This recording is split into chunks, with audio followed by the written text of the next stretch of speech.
very funny. Joleen, Lunzer! 1, 2, 3, 4.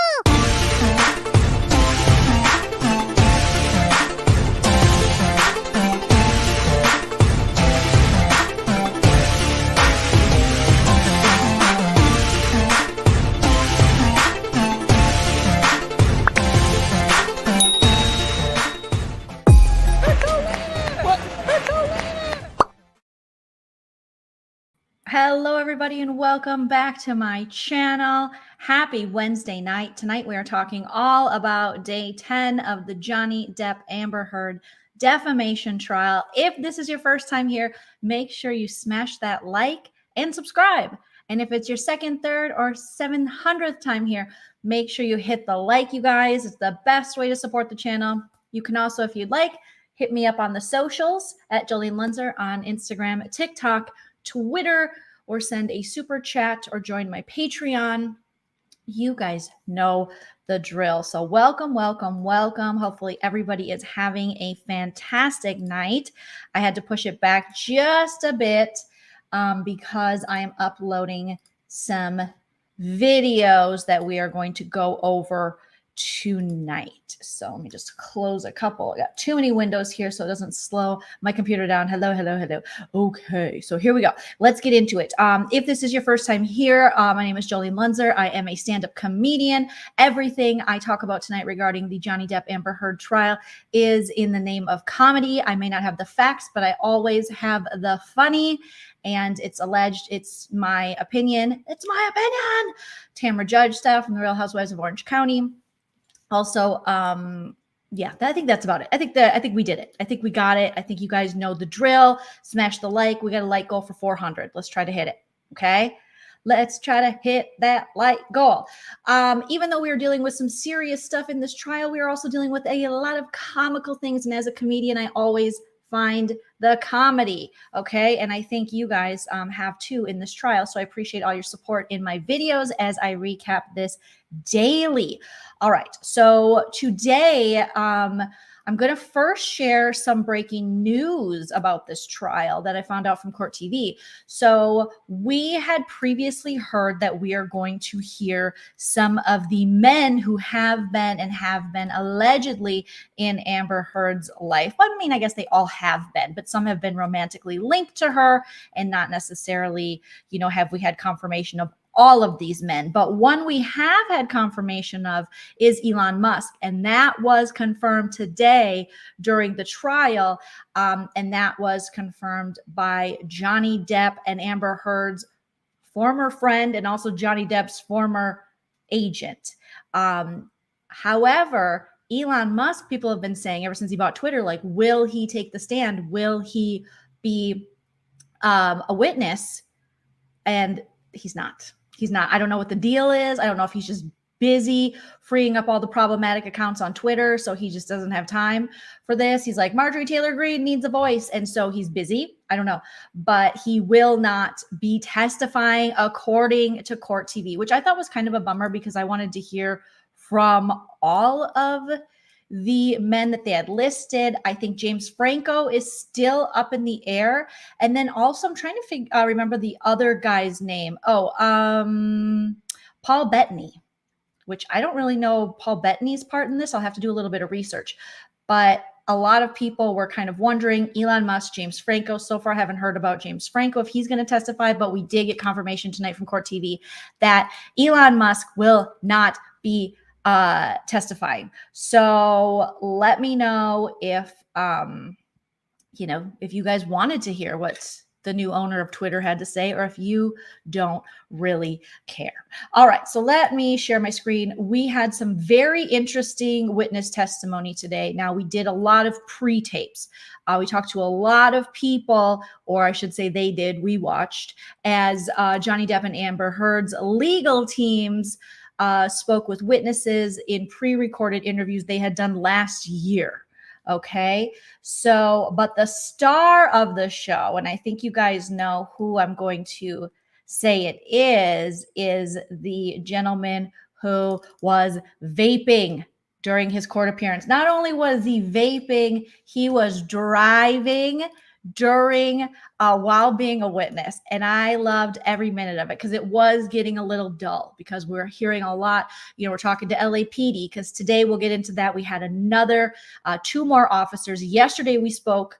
I say we, I'm going to pretend like I'm talking to them, you're talking to them. We all feel a part of this case because we're so immersed. I saw someone put in the chat, we haven't been this immersed in a case since OJ. This is like just a very big case right now, and everyone's very interested. I mean, Johnny Depp is speaking. We're going to hear from Amber Heard. It's like we're getting a look behind this very toxic Hollywood couple curtain, and some people are very, pro justice for Johnny Depp, and some people are justice for Amber Heard. I would say there's probably more justice for Johnny Depp people here, but we are just justice for the funny. Okay. I think both of them are toxic.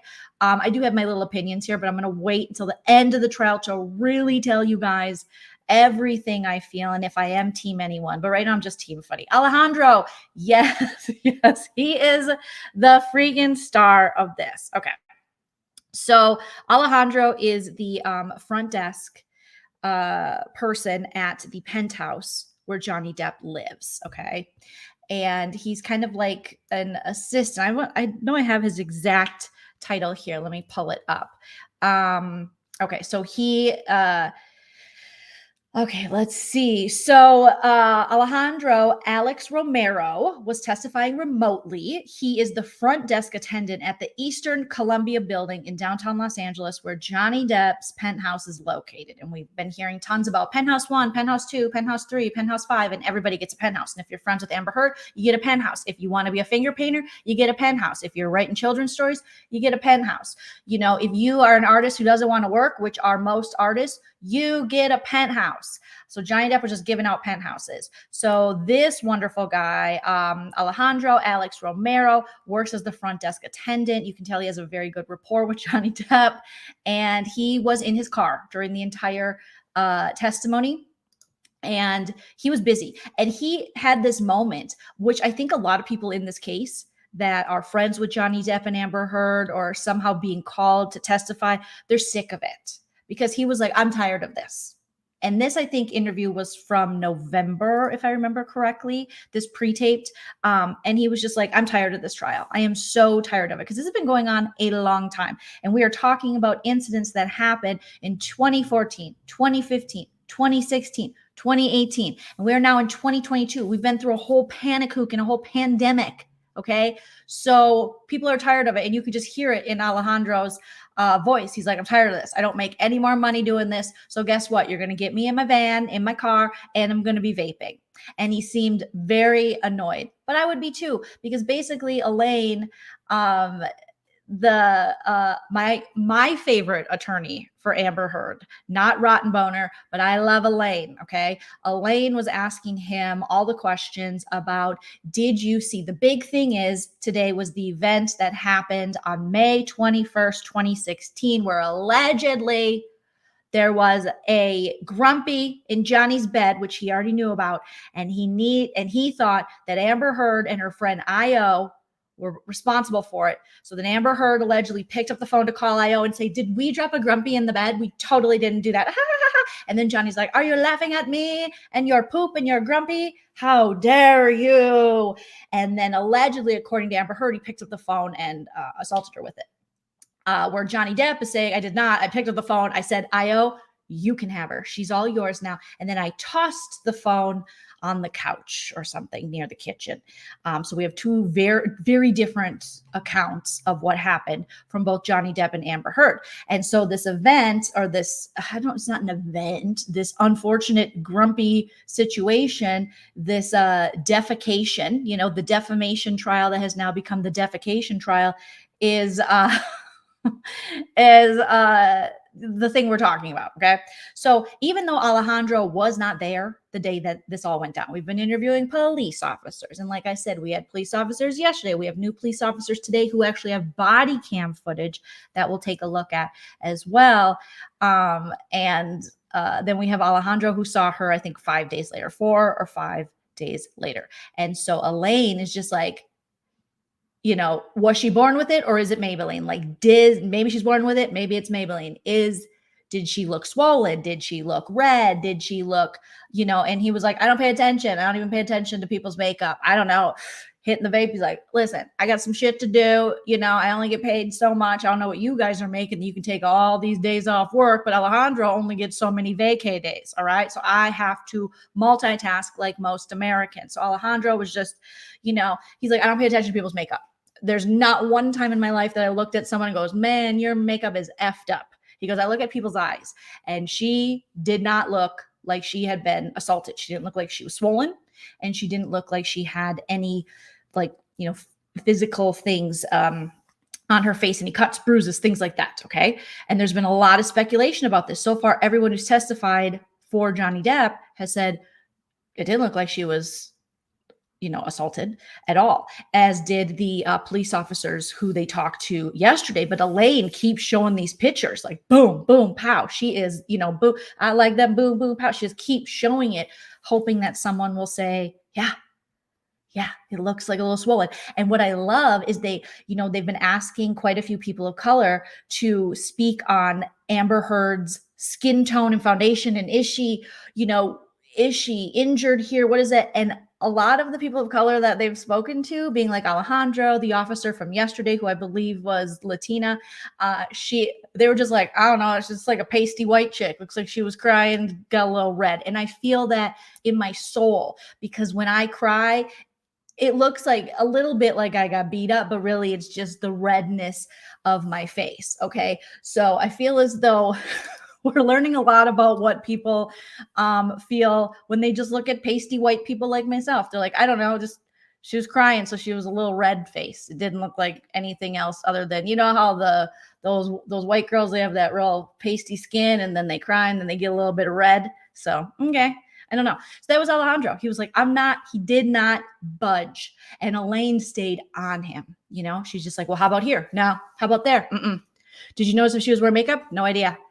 What color was her hair? White lady color. What was she doing? White lady stuff.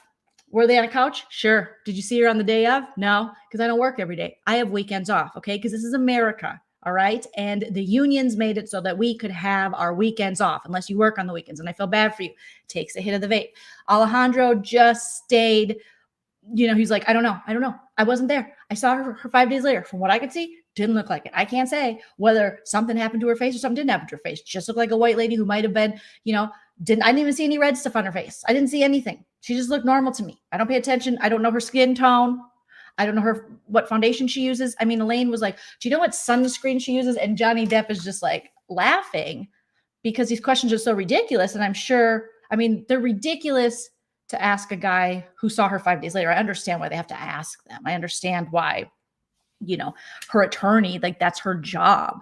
But it's ridiculous to this guy who clearly he doesn't know. And this is just further proof for us women that we can just take the makeup off because these dudes are not paying attention. Because every dude in this story was like, I don't know what if she was wearing makeup. I have no idea.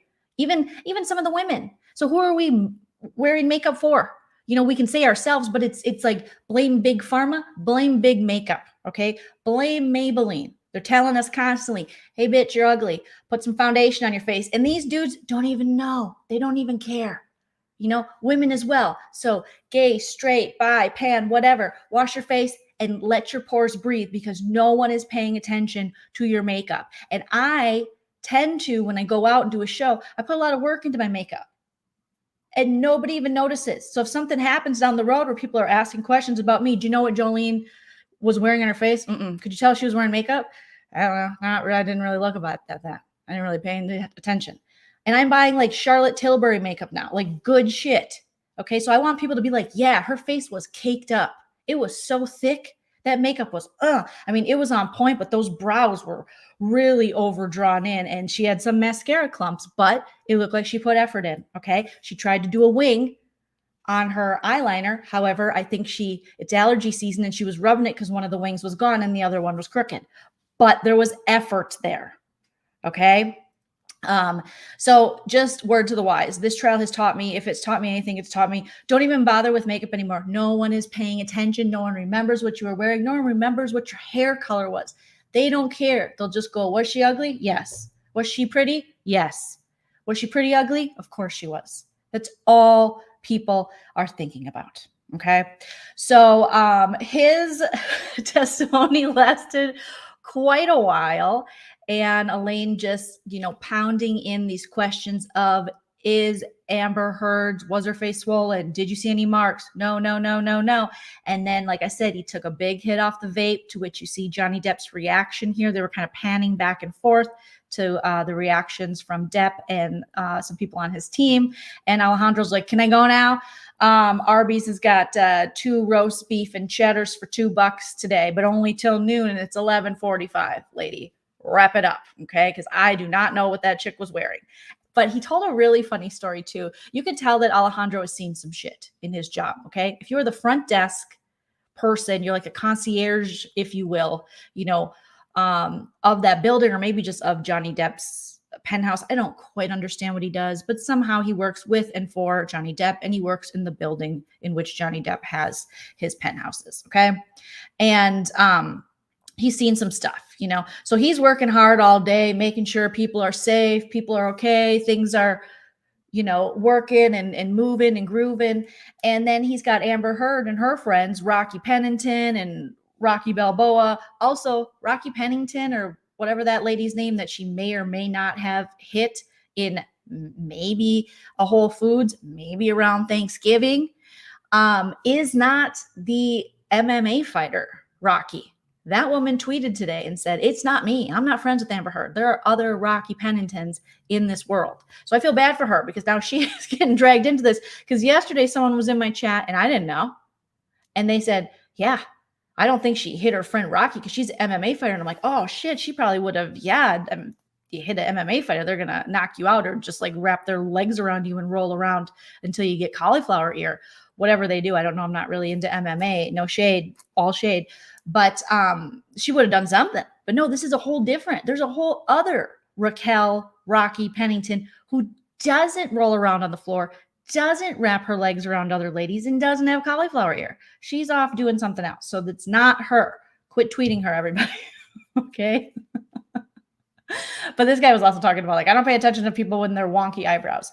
But back to my point. My point was, he has seen some stuff. Okay. So he's seen Amber Heard and her friends come and go.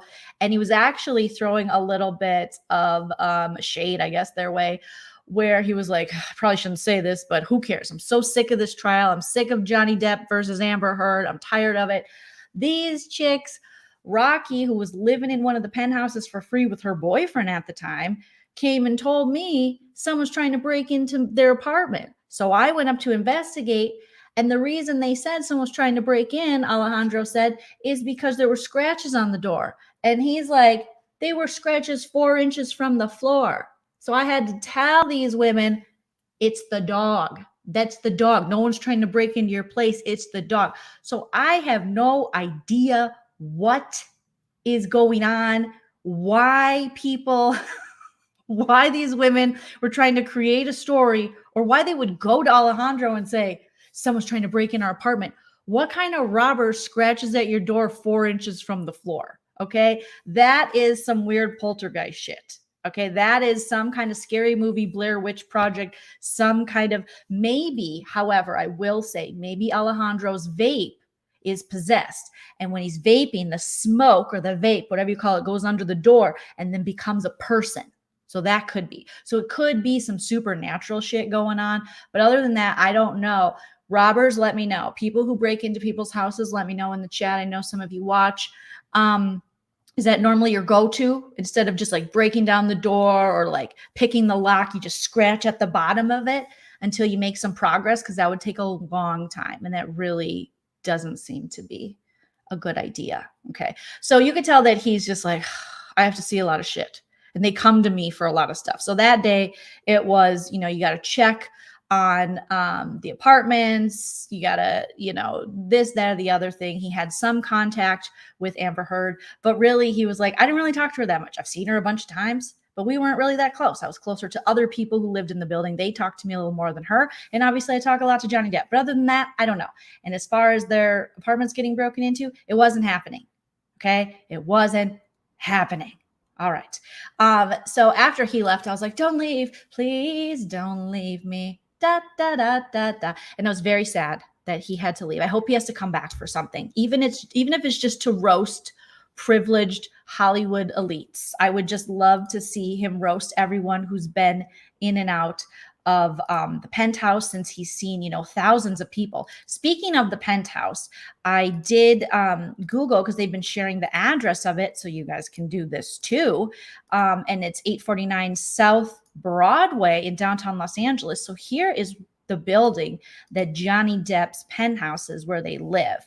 Now, this is a very interesting building, because I believe it was like the first in Los Angeles, the first kind of Art Deco building. And it is, let's see, it's so this is the building information that I pulled up. Okay, well, the style Art Deco, like I said, located downtown, year built 1930. I thought there was another little fun fact they had here, but it is a really cool building, has a lot of history, makes sense why Johnny Depp would pick to live there. So it's called the Eastern Columbia Building, and his is the penthouse floor, and it's at 849 South Broadway in Los Angeles. And according to this, the Pirates of the Caribbean actor Johnny Depp used the units atop, so on top of the Los Angeles Eastern Columbia Building, as an unusual home base.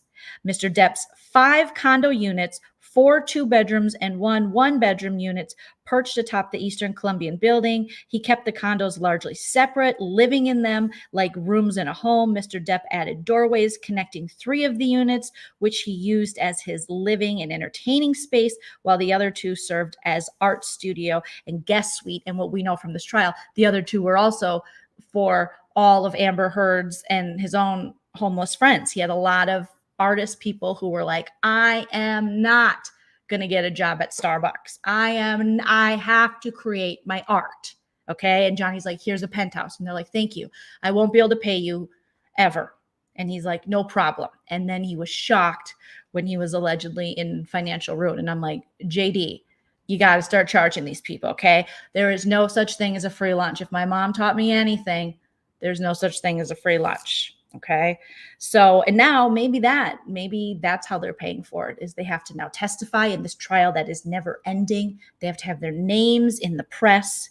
Maybe that is how they're paying, but still not paying Johnny Depp. Okay. So they should throw him a little bit of cash. You stayed there for 3 years. Were they paying electric bills? Tell me they were paying something. I mean, and these dogs are ruining the doors and scratching them. Did you replace the doors for JD? I mean, get your stuff together. All right. So the condo units total about 11,500 square feet. It's a lot of feet. It's a lot of feet. And all right, so there was that information. They were saying it was going for 12.7 million, this penthouse floor. I found a couple other pictures. Just if you're a geek like me and you're into real estate, you can't afford. I'm constantly looking at Zillow going, I have no price range. I can afford it all. And I'm like, oh, that 17 million house out in La Quinta, that, I mean, it's okay, but you know, it just doesn't, I don't really like the pool that much. I act like I could actually afford this shit. He had a lot of outdoor terrace space up there. Here's like a little look into one of the bedrooms. A lot of this is very, I don't want to say kitsch, but it's kind of some of the style, you know, matches the building, obviously the Art Deco, but it also is bohemian. And you have, let's just say I would probably clean up the walls and the paint. It's giving me a headache. It's like the first apartment I ever had. And well, it was like the second or third. Okay. I had issues. And I told my mom, I go, they're letting me pick my paint. And she's like, what color would you like? And I said, I picked a different, primary color for almost every room. So my bedroom was hot pink. My bathroom was dark, deep blue. And my living room or my kitchen was yellow. And my living room was green. And it was just, I started getting headaches. I didn't think that, oh, maybe you just want maybe more neutral colors, but ooh. Okay. So I'll take you guys on a drive-by. Next time I'm in LA, I'll go live and I'll try to remember to drive by this, maybe in June when I'm there for a show. Okay, so here's like a kitchen area. That red, just, and that blue.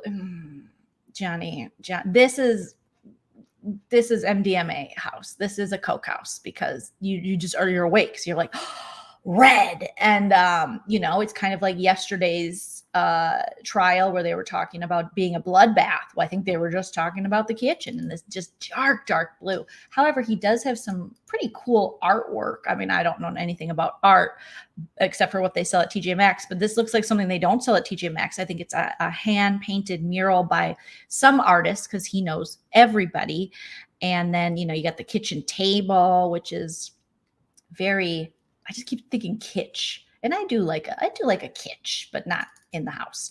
And then this looks like a very Johnny Depp couch. However, when we see inside of the officer's body cams, I don't know if this was the couch that was in there, but these were just some pictures. There is a YouTube channel that has all of these pictures up, and they do a little tour of the penthouses. So that's kind of interesting. I was interested to see, the place where all this stuff happened, So it is kind of lofty, these places, very downtown, very Johnny Depp, He's like, well, it's Art Deco, man. Hunter S. Thompson barfed right here and I let it dry. And then it became art. And then I put a cigarette out in it. And I was like, this is beautiful, man. And I chugged 1,000 Red Bulls and I cut myself and I let myself bleed right on Hunter F. Thompson's vomit. And I was just like, now we're one, brother. Now we're one. You need to see him do something like that. Hyperbole. All right. And just a lot of, like I said, just a lot of artwork. A lot. This is very Alice in Wonderland-y to me. This would give me all the anxiety. It's too much on the walls. And this behind me is enough stuff right there, but this is a lot. I do like that mirror. It is pretty. Some of the frames have nothing in them. That is so Johnny Depp because there is something in it, though. You're just not looking close enough. Okay? Because Elton John came there and put his DNA on it at one time. And then Hunter said, I feel something. And he was there. And then we smoked 7 bowls and did some mescaline and rubbed each other's nipples. And we were like, Elton, I feel you. I feel you, brother. And that's what happened. So it's a very Johnny Depp-esque home. Okay. Now there is something I want to talk to you guys about. I have to blow my nose real quick. So excuse me. I don't want to be rude, but I'm going to turn off my camera and also mute myself.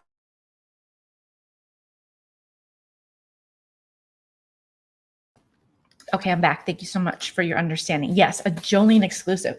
Inside Johnny Depp's. I didn't want to tell you guys, but old Deppy had invited me over years ago. He saw me at the Hollywood Improv, and he was like, you're so funny. And I was like, I know. And he's like, do you want to come over and, cut your legs? And I was like, sure.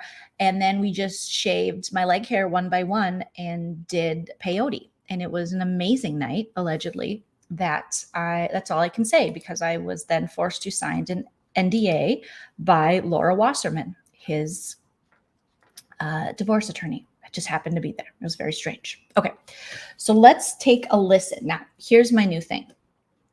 So I have a theory, and I want you guys to spread it around and make me a famous fake blogger, okay? Because obviously I'm such a blogger.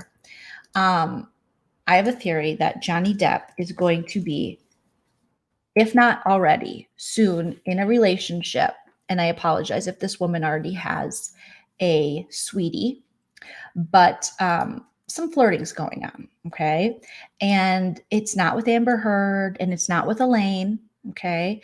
It is with one of his attorneys. And I picked up on quite a bit of it while watching the trial, especially today. So I have a video that I put together and uploaded. So let me just get this going here and we will open it up.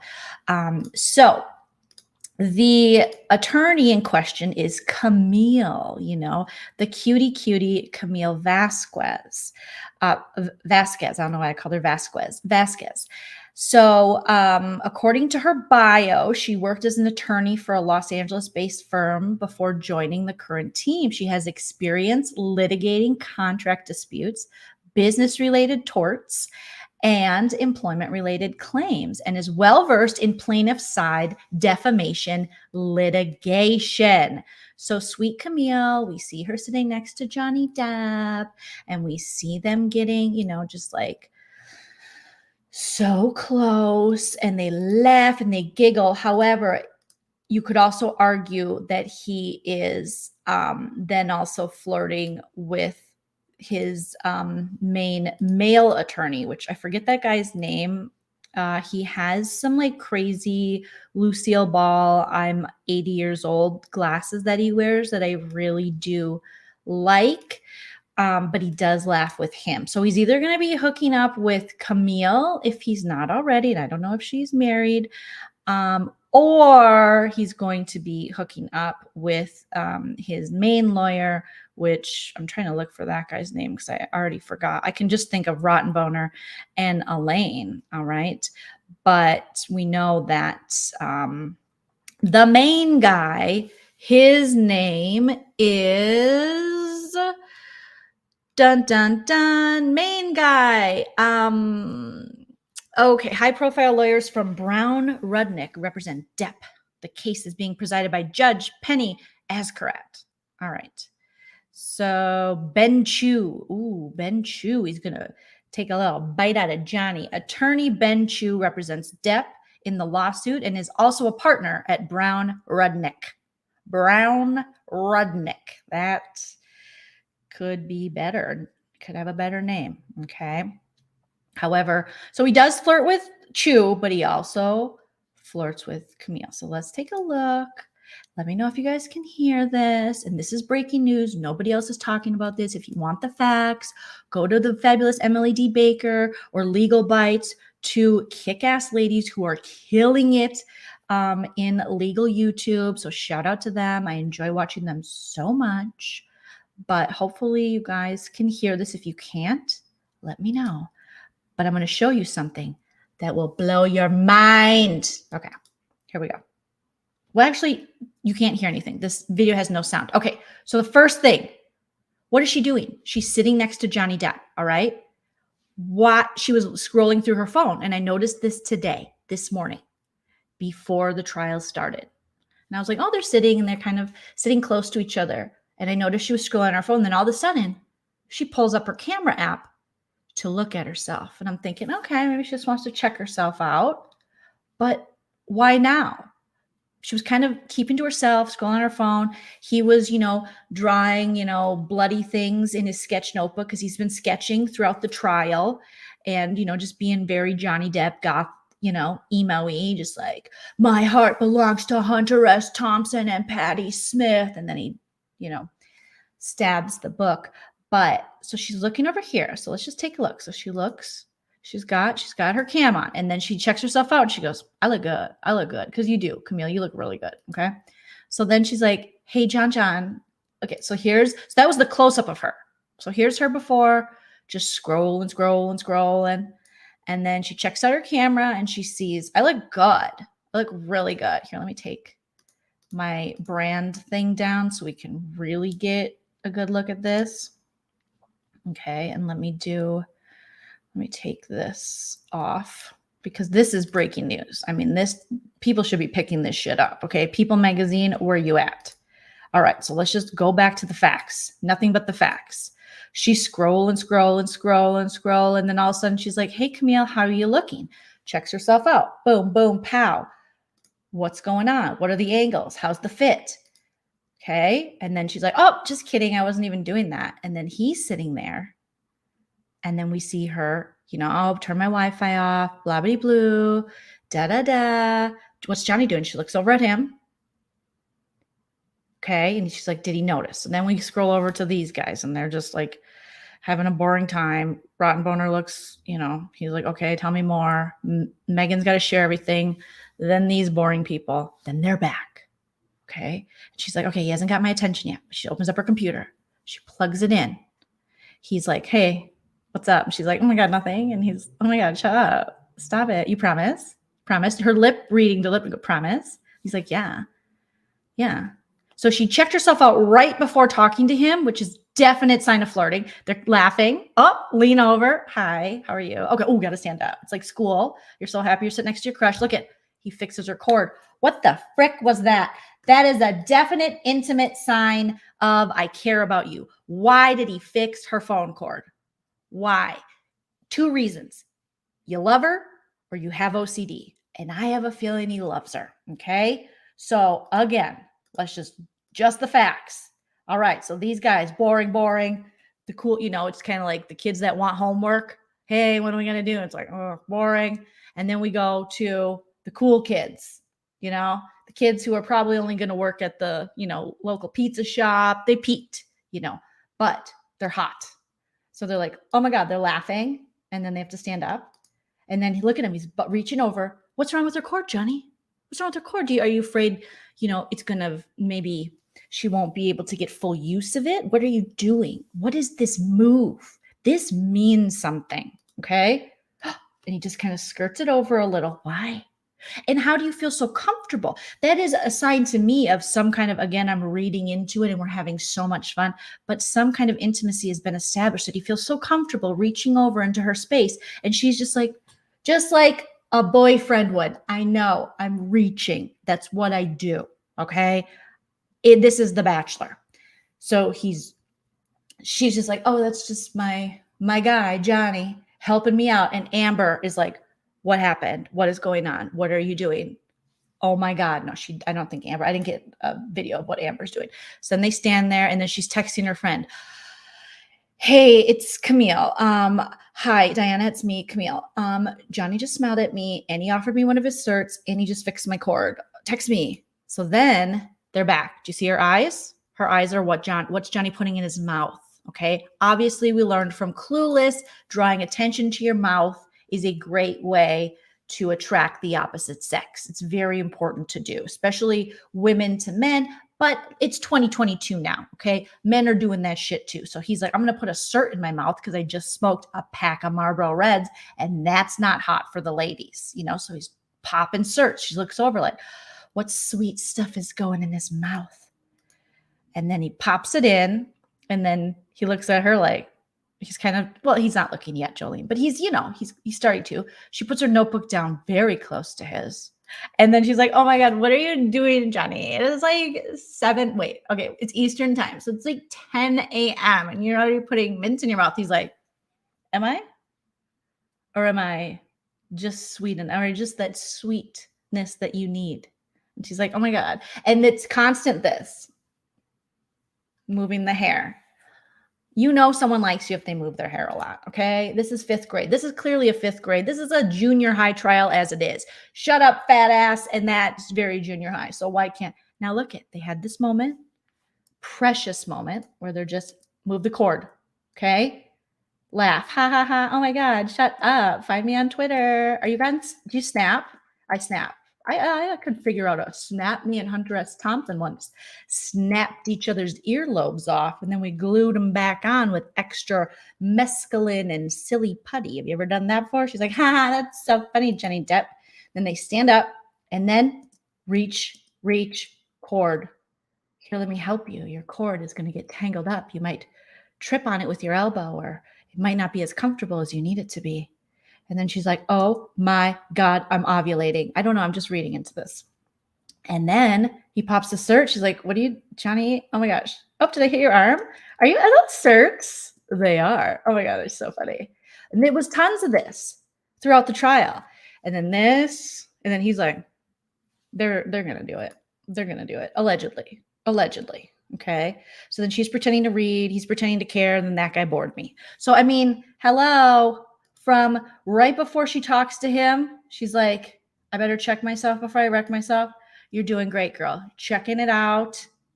And then, checking yourself out. And then, okay, just kidding. I'm not doing that. And then there she is. You can see she's looking at herself there right before she looks at him and talks to him. All right. So there you go. It's set in stone. Okay. That's what it is. They are together. Something's going down, definitely in the DMs. Okay, Johnny Depp doesn't have a DM. So he is just sending her really long emails from his Hotmail account because he still has Hotmail, even though, Hotmail is no longer a thing. They let Johnny Depp keep it because he's like, I don't know. I can't live if living is without Hotmail.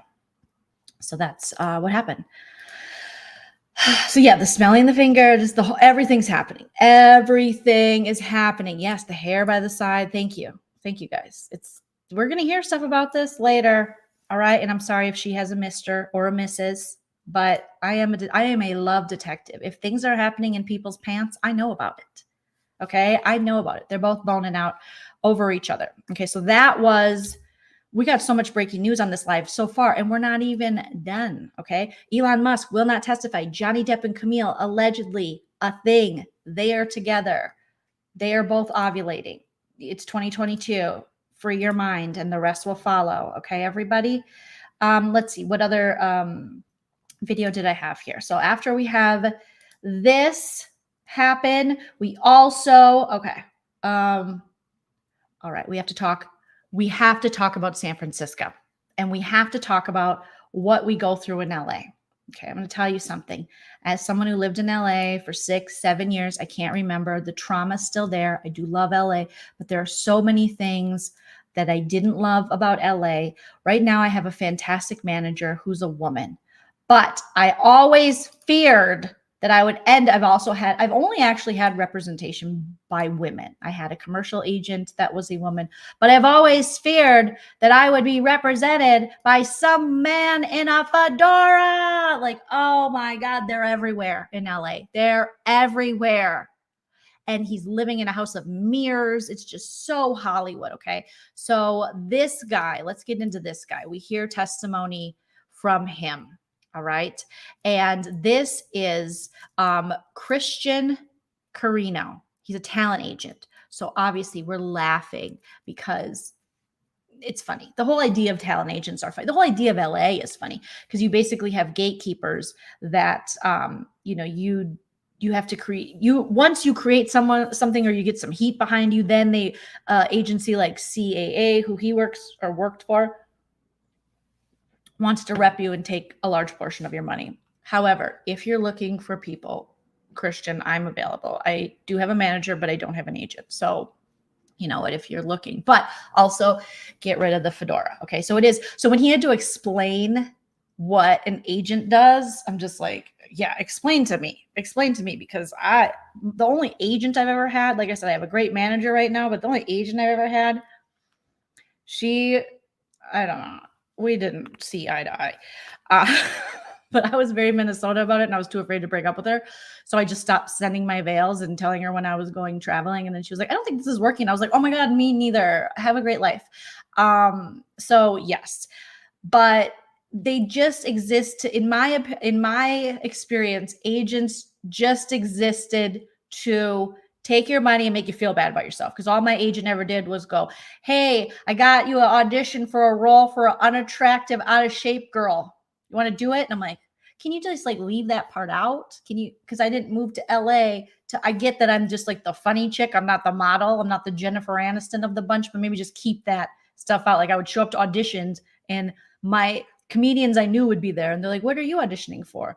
And I was like, oh, I'm auditioning for out of shape, ugly girl. And they're like, oh, there's a comedian. They're looking for a comic in this other part. Why didn't your agent submit you for that? I'm like, I don't know, because she hates me. Because at the time I was like 135 pounds, which is huge in LA. And now I'm way more than that. So I don't even know where I fit in. But so I had a little bit of PTSD of my own. You know, I'd have to get it measured by Dr. Shannon Curry, and I would probably be faking it. But that's how I felt. Okay. So we hear from this guy. All right. We hear from Christian Carino, a talent agent for the Creative Arts Agency, CAA. And if you know anything about LA and the agency, CAA is one of the best. If you're rep by CAA, you're doing really well. Has CAA ever reached out to me? No, never. Again, but also save it, but also call me. Okay. So he previously represented both Heard and Depp.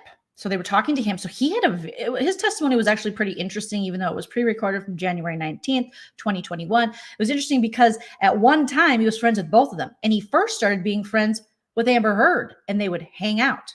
And I also don't want to hang out with my male agent, you know? And it's like, maybe he's married. Maybe he hung out with his wife too. We didn't get a lot of backstory to that, but you know, the attorneys were like, well, what do you do when you hang out? And you're like, I don't know. We have dinner. Go to each other's places. Why are you at my house? Get me a job. Like, this Hollywood is so gross. Like, I don't want to have sex with you. You don't want to have sex with me, I hope. And I don't want to look at your fedora. Just give me a freaking job so I can make money and then you can make money. Why are we hanging out? That's why I have friends. I never understood the whole, everyone should be hanging out with their coworkers, or their bosses, or just like get some friends. I have a couple friends. I don't want to hang out. Okay. But it seemed like they were hanging out a lot, which I was like, okay. And it just, I don't know. There's more to this story. And I would love to hear the real meat and potatoes. Thank you, Lala and La La Land. I would love to hear the real meat and potatoes of this story, because they're hanging out. She's coming over. We're just grabbing dinner. Why? Why does everyone have to dine? Why does everyone have to like spend all this time together and do all these drugs? If I had an agent, I'd be like, get that coke out of your nose. I need work. I got to work. I got to be seen. I got to make some money. I need to buy a home in California. You know how many jobs I'm going to have to get a home in California? Okay. So blow that stuff out of your nose. Okay. No MMDA or whatever it's called, MDMA, until you get me a job, sir. All right. So in the recording, he's first questioned by Heard's attorney, Elaine. He talks about, his knowing both Amber and Johnny Depp, but mostly he's asking questions about do you think that, because basically Johnny Depp has to prove with his defamation trial, he has to prove that he lost work, he lost money because of Amber Heard's Washington Post op-ed, and that it's directly linked to that. And really this guy, he was like, well, Joel Schumacher, old Joel, he might've said something. She's like, well, what did he say? Well, that Johnny, couldn't do pirates or something, or whatever Johnny was doing at the time. I have a feeling this guy's kind of mad at Johnny. I feel as though, this is just a feeling, obviously if he wants to represent me, I will change my opinion, okay? Because I still have enough LA in me to sell out. However, I have a feeling they were dating. Something was happening. There was some interest, if you will. Johnny Depp comes along, and then he picks up Amber Heard, and maybe they were friends with benefits. Everyone in LA is friends with benefits and cocaine. So something was happening, and then Johnny Depp comes along, swoops her up, and now he's just like, whatever, I don't care what happens to either of these two. Okay, so they're talking to him, and he is like, I talked to Joel Schumacher. I don't know. Yeah, I think he said Johnny couldn't do a movie anymore. Well, why, sir? Why? Because Elaine is just really getting all the questions in. She wants this proof. Like, tell me, how do you know this? Well, I just know. Well, how? From my 16 years experience. Well, did Joel say that? Well, not in so many words. Also, Joel probably did say it. But there's no way this dude is going to F up a relationship with Joel Schumacher for this trial. There's no money in this trial for him. He doesn't represent either of them anymore, so he don't care.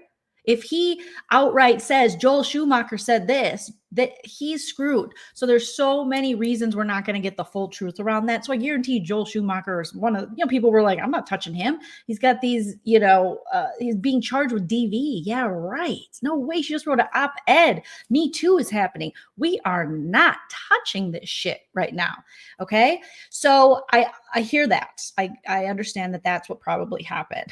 So this guy's just like, well, who else? She's like, who else said it? Well, other people. I don't know. Well, okay. How long did you represent Johnny Depp? I don't know. I started in like 2016 or something. And I think at one point he was drinking whiskey. I don't know. That was just me reading into it. So a lot of talk of, can his testimony prove at all that Johnny Depp did in fact lose work? That this article and these allegations, did they harm him to the point of he wasn't making money and couldn't do the same job he could do prior to the allegations? I feel as though Christian didn't really help that much. He just wanted to wear his fedora, and he's got a little bit of pink hair underneath. So then they're like, all right, Christian, he has all the mirrors in his house, which also, what does cocaine love? Mirrors. Okay. I'm just saying, I don't know, but call me if you want to represent me, if you're looking for someone else. Okay. So then they see him again, and he's again got, how many guys I've run into in LA who are like, over 45, just that greased back look, just out of the shower or hasn't been washed in 2 years. We don't know. You don't know. You don't care because I work for CAA. So bow down. He also has, this like pop art in the back. Very LA. Okay. So March 11th. This is I was going to say 2021, 2022. Okay. So a little while ago. So they talked to him again. It gets even juicier. So Amber Heard and Johnny Depp get together. This guy allegedly doesn't care. He's now friends with Amber Heard, friends with Johnny Depp, and repping Johnny Depp. I think Amber Heard had went to maybe a different agency by then, like William Morris, another huge agency probably. And at this time, he's like, yeah, I wasn't repping her for acting. It was brand. So was Amber Heard meant to be an influencer? Is that what we're saying? Is that what's happening? She was just going to be like a waist trainer influencer, like a Kardashian? Is that what they were grooming her for? Okay, my husband says, why Christian do that? Yes, hello, husband. I love you. All right. So he's talking and he's basically like, yeah, we repped her for brands, maybe she was modeling. I don't know. They didn't get into the specifics, but this kind of makes more and more sense just in these side stories of, Hunter S. Thompson wasn't sure about her and Johnny had to kind of vouch for, well, I mean, you've seen her 5 times, Hunter. So by now you should know what her blood type is, and let's take some peyote and think about it and let's make a decision. So this guy is talking about that. And then he says there was a parting of ways, I believe, with Johnny left CAA and he went with an agent who started his own firm, which happens a lot in Los Angeles. And I like when that happens because you do have to break up some of these big agencies because otherwise they have too much power. And we learned during Me Too, CAA had a lot of power. Okay. So he goes off with him. And then that's when Christian says, we're not friends anymore because if you leave, he's with CAA. He's probably making buku skrilla. So he's not about to keep a friendship with Johnny Depp, who allegedly may have stolen Amber Heard from him. So he's like, okay, bye, Justin Timberlake, and lets him go. However, he stays friends with Amber Heard. Johnny Depp and Amber Heard start having issues right away because that's what happens when you're in a Hollywood relationship and also with such an age gap and get with people you don't really know. And everyone has some kind of psychosis or something happening. Otherwise, we wouldn't have this want to entertain people. We would want to be dental hygienists and, live a nice life. But no, we have to go to Hollywood where no one can afford to live and very few people ever make it. But I digress. All right. So he stays friends with Amber Heard. By this time, Amber Heard and Johnny Depp they're going through a divorce. This stuff, it's bad news bears. Johnny Depp's on tour with the Hollywood Hell Angels and Alice Cooper, his band that he loves so much. And he's out there rocking in a free world, hey, Neil Young, just having a good time. And Amber Heard calls up Christian and says, you have to contact Johnny. I need to see him. Oh, but that pesky RO I have against him, she's got a restraining order on him, but she wants to see him. So Christian contacts Johnny Depp, who is on tour with the Hells Angels in San Francisco, rubbing Alice Cooper's eyeliner on his own eyes, just having a good time. He takes Amber Heard up there and they meet at some guy's house because everybody, Hollywood people, they always know someone who's got a house in San Francisco or Sausalito. And so this poor guy, it's one of his probably 10 houses and he's not there. They're like, hey, can we use your house to, have a very immature and emotionally rotten conversation between these two people who should not be together? Sure, go ahead. So they're there. And Christian is facilitating this. And it's just weird to me because you're not repping Johnny Depp anymore. You're not really even friends with him, according to his testimony. You are friends with Amber Heard. I think you're repping her at the time, but you're trying to facilitate this reunion. It's just weird. This is the power that these two celebrities have, the power of Amber Heard, and then maybe even the power of Johnny Depp in that this guy was willing. I mean, don't you have your own life, sir? Don't you have fedoras to organize? Why are you this made no sense. Christian, you need to just next time one of your toxic friends who are in their 30s and 50s need you to be the middleman in their relationship, go, no, I'm going to seek out a healthy relationship for myself. You guys go ahead. All right. So this restraining order, he contacts Johnny and she says she won't say anything about the RO. It's like, what is the justice system even for anymore? If you people are just going to take ROs against each other, then break the ROs, it's just such a mess at this point. So they meet up at some guy's house. Then the guy's like, hey, you guys have been talking for like 8 hours, mostly screaming, a lot of wine. Where's everyone's fingertips? Show me your fingers. And then you have to leave. So Christian says, we get a hotel. So then Christian gets a hotel and they go back there, but Christian doesn't stay maybe in the same room, but he stays in the hotel until 6 a.m. where Johnny Depp and Amber Heard still talk. Oh my God. This is so cocaine. This is why drugs aren't for everyone. I mean, oh, what a waste of coke that you just want to stay up and talk about a relationship that's donezo. You got a RO, you filed for divorce, you're throwing things at each other. It's just, you're recording each other. It's a mess. It is a mess in the dress. Okay. So they talk. Now, what I did find is online. Now, I don't know what this is from, but a lot of people, like I said, are very team heavy. We have a lot of team Johnny Depps. I'm not going to judge you. There's team Amber Heards. I'm not going to judge you. You be team whoever you want. I'm going to be team this shit is ridiculous. Okay. So I found this TikTok, and the TikToker is, I believe their name might be Team Johnny Depp. And it's audio from this San Francisco night. Okay. So remember, Amber Heard has the restraining order. Now, before the men's rights people get a little too, excited, victims of DV, women and men, it's common to go back to the person.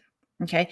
So this isn't proof per se that if somebody, and I'm not talking about Amber Heard, but if somebody did say they were experiencing DV and then they saw their abuser again, that doesn't mean they're lying. That just means that this shit gets real messy when it comes to that. And there's just so many layers to this. Now, when it comes to Amber Heard, Johnny Depp, I don't know. But for most people, I think that, you'll see people go back to their abusers quite a few times or want to still be with them. Okay. So this was posted, on the Justice for Johnny Depp TikTok. And I think it's from maybe like a documentary or something. So let's take a listen. Let me know if you guys can hear it. We'll just play it. Some guy's talking. I think he's British. So obviously he's very interesting. Here we go.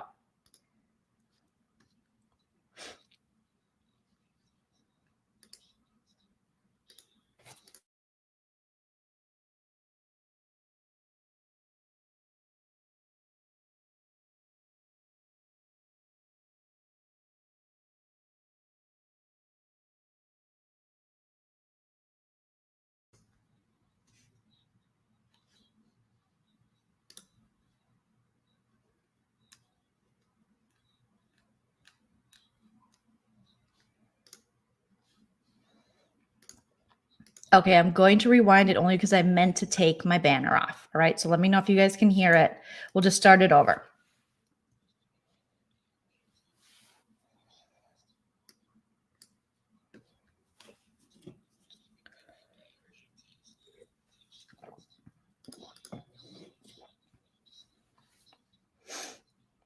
No sound, thank you. Okay, let me stop. We're going to share again. You guys are awesome.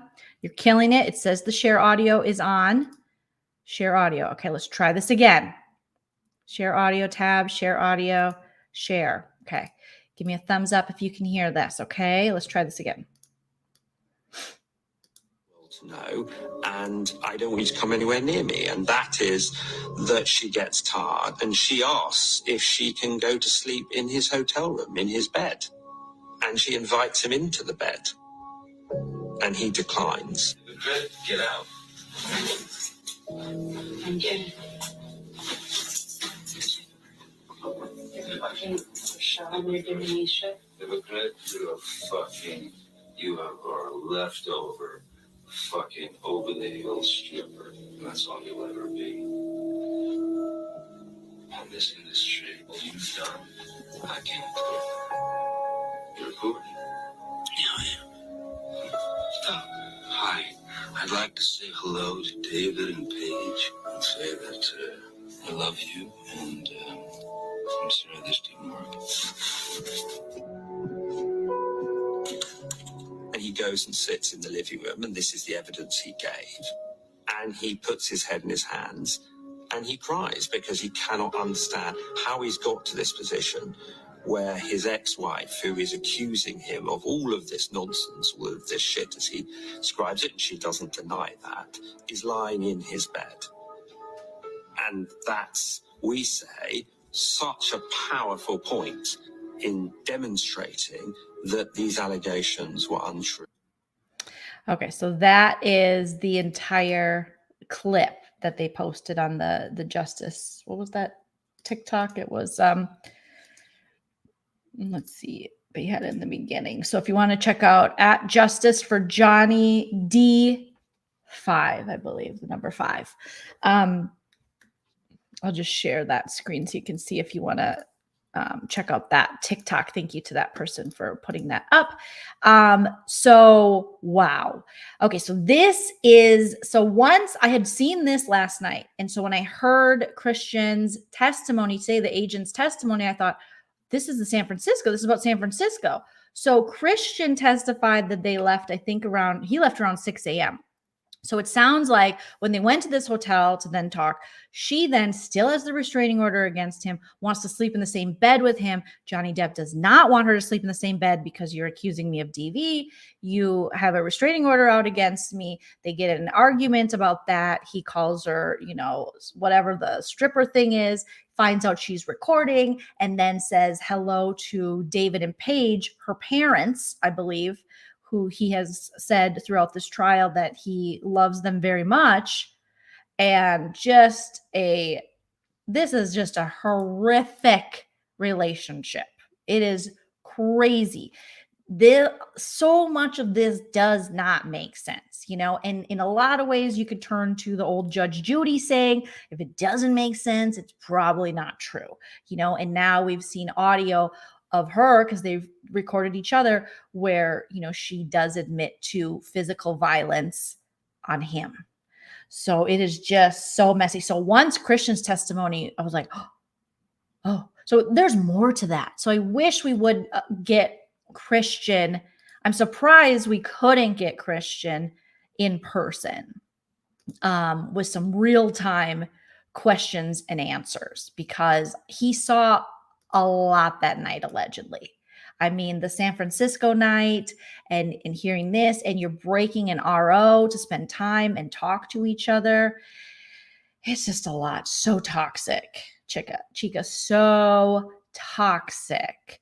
And meeting him alone. So that is another thing that I'm sure Johnny Depp's team is going to be bringing up quite a bit, So it's just, this is just like this for sure will be a mini series. Ryan Murphy's probably getting the rights to it right now. And if Ryan Murphy doesn't get it, I don't want anyone else to make this except for Ryan Murphy.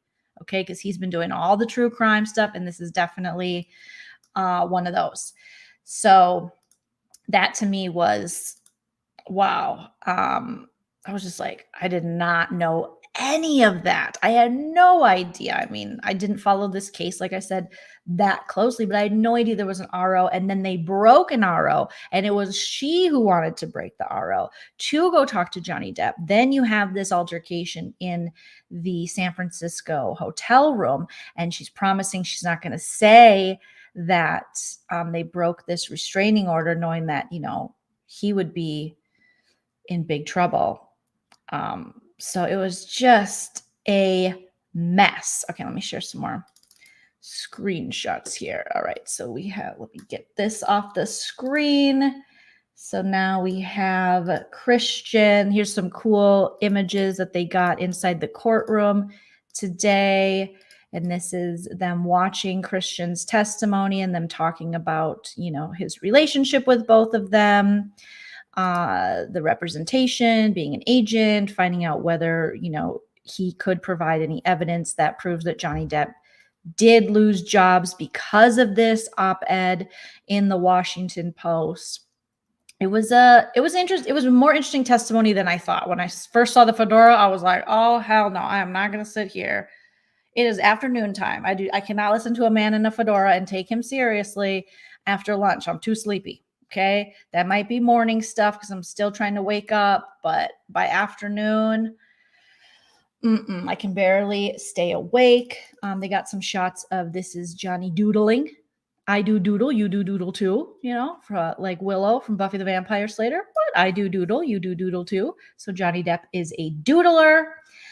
We have Amber Heard today with the hair swept back, a little bit of a braid. You know, she's been kind of playing around with styles, sometimes mimicking what seems to be Johnny Depp's way of dressing with three-piece suits and glasses and ponytails, and then sometimes going for, you know, that softer kind of cardigan blouse look, definitely getting, you know, hair and makeup. And I actually don't begrudge her at all for getting hair and makeup because this is something that's going to be, I mean, she is an actress. She is someone who, you know, unfortunately for actors and actresses, your looks are very, very important. So, and if with, you know, the things we've heard about her, she's someone who's not going to allow herself to be seen not at her best unless it's going to, you know, kind of benefit her. So yes. Okay. Let's see what else. We talked to, like I said, Alejandro was really the star of the show. We talked to the other officers. Let me see if I have, we got body cam footage. So yesterday's officer who originally responded to the call from Amber Heard's friend, I believe it would have been Rocky Pennington, but I could be wrong, called. And that is an interesting story because then the officers show up, and according to the officers, Amber Heard refuses to cooperate and give information, which isn't odd for victims of DV. It's not, because maybe you're too afraid at the time. Maybe there's someone there that you don't want to hear. Maybe you're just not ready. However, I don't know if that's the case because a lot of this, the way the team has been presenting the evidence, a lot of Amber Heard's moves appear to be more calculated. So it leads my mind to speculate, which I'm assuming the jurors are as well. Well, if she's, you know, filming all these things, it would only then to kind of, and that's the argument by, you know, Johnny Depp's team is basically she was just out to get him, and through possibly, you know, some of the personality disorders, not to stigmatize mental illness any further because it does not need to be stigmatized. Maybe she wasn't getting the proper treatment. And so some of those may have played a part into why she, you know, felt so, you know, hurt by things that maybe most, you know, people might not feel was a personal attack on them. So yeah, so it's just, it's so much. But the police went, so I would think the jury is speculating, maybe she got in an argument with Johnny. She tells her friend, yeah, you can call the police. But then the friend, you know, gets there, calls the police because she lives in one of the free penthouses that Johnny Depp gives away. And then the police show up, and Amber Heard can say, well, she can, you know, culpability when Johnny asks, like, it was our fight, Johnny. They hurt us. And she was worried about me, but I did not give any information. And there is recording of Amber talking to Johnny after the police incident and saying, I could have kind of said stuff, but I didn't. So then it looks good to him, but yet you still have record of this police report and someone else calling, which does not look good for him. You know what I'm saying? So I'm sure the jury is speculating on that as well. All right, so let me see. Do we have body cam? It's still uploading.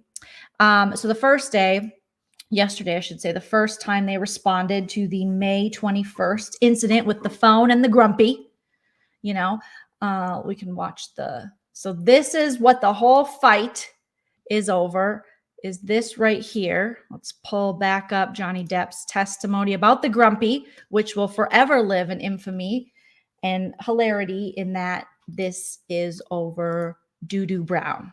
Okay. So that makes it crazy. Okay, not this one. Let me stop my share. I don't want to be sharing that. Let's share this one. Let's exit out of there. I have too many screens open. Okay, so we got to get to the doo-doo brow. We got to get to the doo-doo of it all. The grumpy, if you will. I've never heard it called a grumpy, but it makes so much sense. Like I said yesterday, it's an eviction from your body. Evictions are never friendly. They're always angry and grumpy, so it makes sense.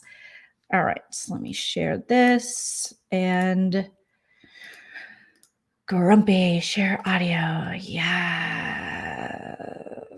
Okay. Oops. I added it and then I took it away. I got too immersed in my grumpy. All right, so here's Johnny Depp talking about the incident, May 21st, the fight that they got into that Amber Heard's team is saying was claiming, we did not poop in your bed, Johnny. I would never do that to you, Johnny. I wouldn't poop. My friend Io wouldn't poop. I'm going to call Io on the phone and we're going to prove to you we didn't poop on your side of the bed. Because again, Johnny Depp's people that work in his house, some of the house staff sent him a picture of the doo-doo brown on his side of the bed. And he was like, oh, she did it. And she's like, no. And Amber Heard's claiming she called Io. Johnny gets irate and he then assaults her with the phone. Johnny says, no, I did go up to the phone, grab it. And I said, they were laughing at me over the doo-doo brown, by the way. And I say, she's all yours now, and throw it. And we'll hear him explain the doo-doo brown. So let's go. That'd be help if you had the volume on, Jolene. Okay. I came back downstairs. She was on the phone with Io Tillett, right? And they were making a wonderful point of just how funny it was that I thought that some human being had actually dropped a grumpy, pardon the term, onto the... That'll never not be funny. Who put it in the chat if you have called doo-doo a grumpy. It's the best word for poop because it doesn't gross you out. bed. And they were yucking it up. They were laughing about the whole thing, and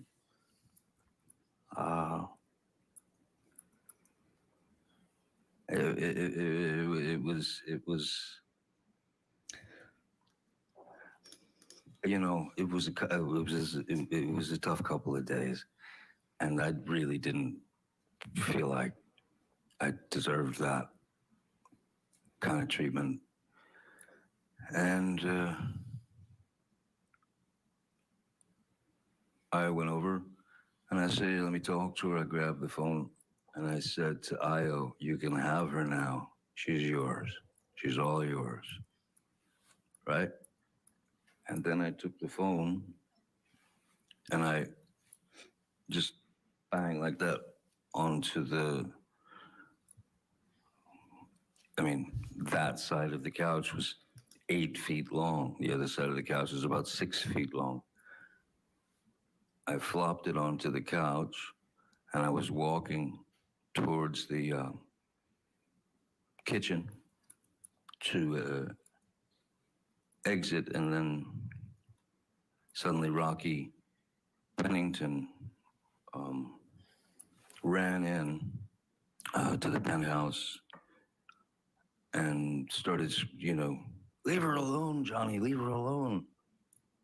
And I was by the refrigerator at this point. I was 20 feet away. He was by the refrigerator at that point. He was 20 feet away. Every time, I know I shouldn't, but every time he tells that story and he says that Rocky says, leave her alone, Johnny. I just think of put him in a body bag, Johnny. I just think of the Karate Kid. Put her in a body bag, Johnny. I can't help it. That's not mature at all, but neither are these people. Okay. So, so Johnny has a very different story than Amber. And Amber is saying the dogs did it. And like you guys say, they're 4-pound teacup Yorkies. If they left a grumpy like that, they would need colon help. Okay. I don't know if those dogs could produce. I've never had a Yorkie. Let me know. I have a cat and she doesn't produce. She's bigger than a Yorkie. She's like 7-8 pounds and she doesn't produce those.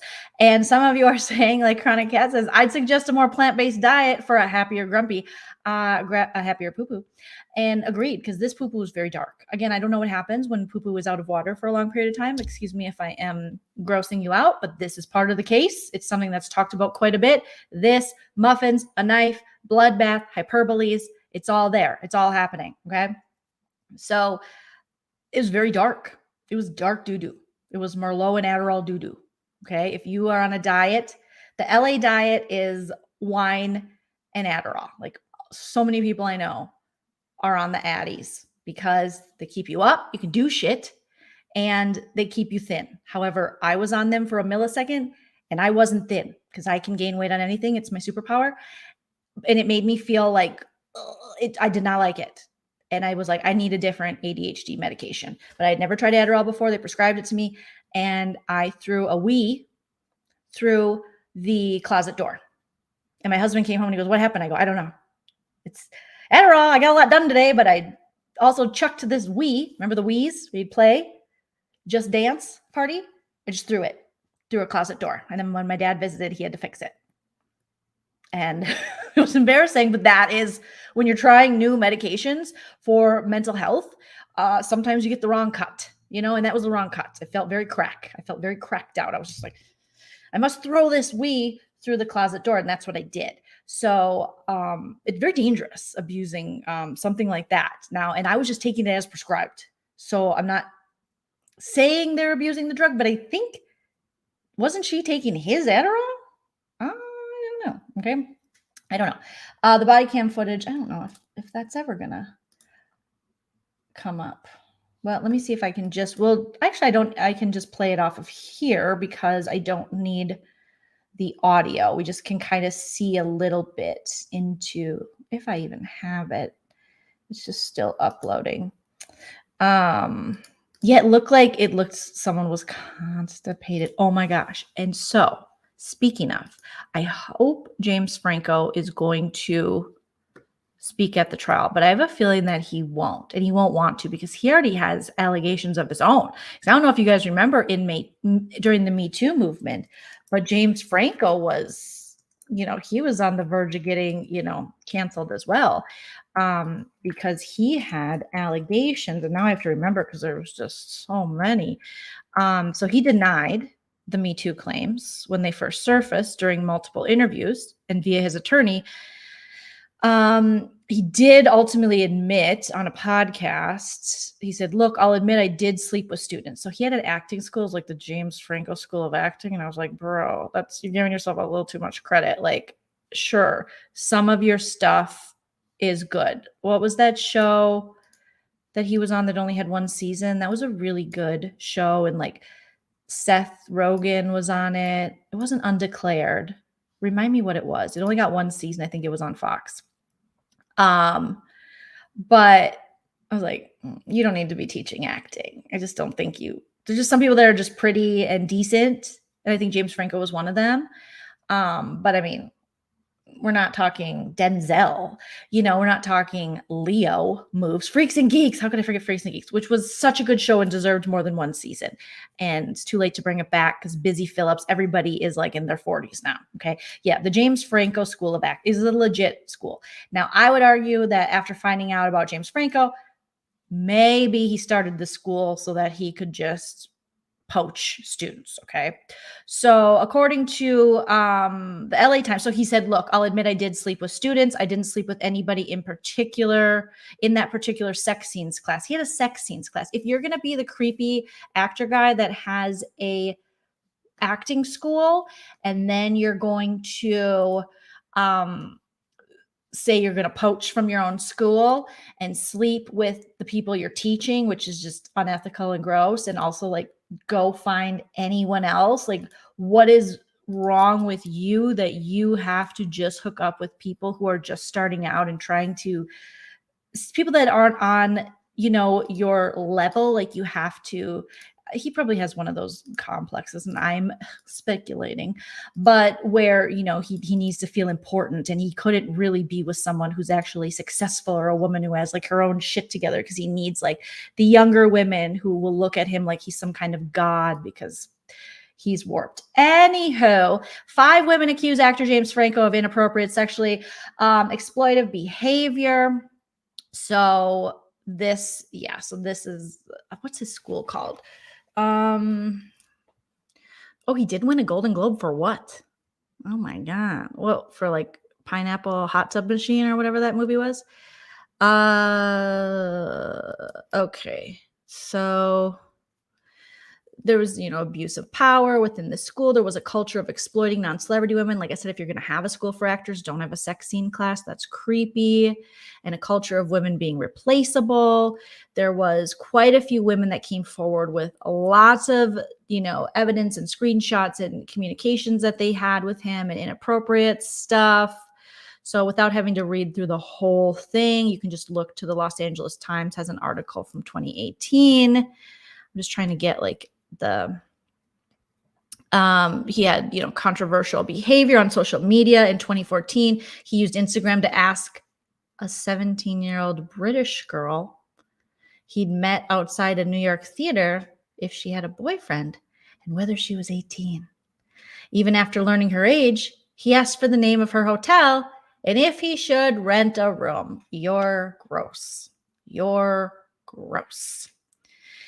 Oh my God, teacher-student interactions before opening Studio 4. Franco taught at Playhouse West in North Hollywood, a school where he'd received training as an actor. So you go back to, so you can be like the star, you know, like going back to your own high school, but yet you're 40 and you're looking for teenagers, like you're gross. So he goes back there, and 2 of his former students said he put female students in uncomfortable situations beyond the normal parameters of acting class. Hillary Dewsome, 33, who took a class from Franco in 2012, said that at first she found him to be a really generous spirit, aren't they all? Eager to help aspiring actors. Her feelings shifted after being selected to appear with a handful of other female students in what she thought was one of Franco's art films. Oh, don't you love those Hollywood art films? All of a sudden you have to be naked. Nobody has any lines and you have to pleasure the director. It's just weird. It's just how it's Hollywood. Everyone wants to be here. So Natalie Schmiel, the other student, said she was told the footage would be used in a 7 for All Mankind jeans commercial. Okay. Both women described what they considered to be unprofessional and hostile shoot at a strip club. Oh my yeah, gosh. Midway through filming, Dewsome said Franco approached the actresses who wore masks. This is pre-COVID. And now we're all, James Franco wanted us to be masked. And lingerie. And asked, so who wants to take your shirt off? Yuck. This is just so cliche and disgusting, bro. When no actresses volunteered, Franco stormed off. Of course he did. Of course he did. I felt like I was selected for something based on my hard work and my merit. And when I realized it was because I have nice breasts, it was pretty clear that was not the case, Dewsome said.